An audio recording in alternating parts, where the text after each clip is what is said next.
이와 관련해 강원도의 열악한 의료 실태와 대안을 살펴보는 기획보도입니다. 지금 강원도는 열악한 의료 접근성만큼이나 심각한 게 의사 부족 문제인데요. 특히 흉부외과와 소아과, 응급의학과와 같은 필수 의료 과목 의사들이 점점 더 귀해지고 있습니다. 그 이유가 뭔지 이송미 기자가 들어갔습니다.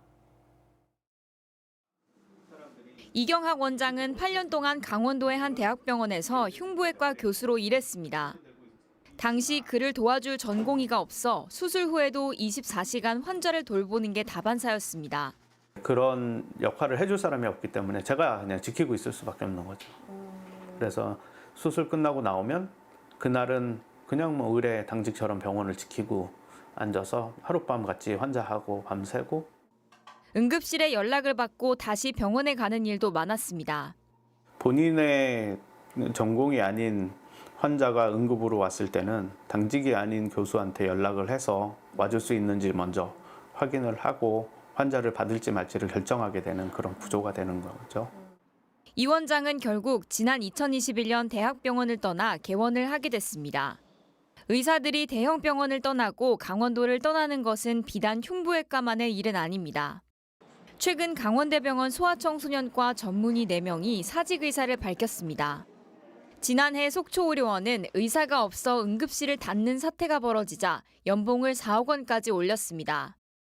낮은 수가와 의료 분쟁에 대한 부담, 개인의 희생을 강요하는 업무 강도가 주요 원인으로 꼽힙니다.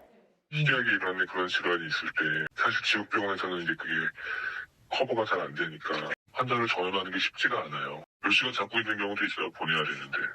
정부는 필수 의료 패키지를 발표했습니다. 10조 원을 투자해 필수 의료 과목 수가를 올리겠다고 했습니다. 지역에서 10년 동안 근무하는 조건으로 장학금을 주는 계약형 지역 필수 의사제도 도입하기로 했습니다. 하지만 수가 재원은 어떻게 마련할 건지, 또 지역에서 양성한 의사들이 남을지도 과제입니다. 그런데 과거에 우리가 해봤지 않습니까?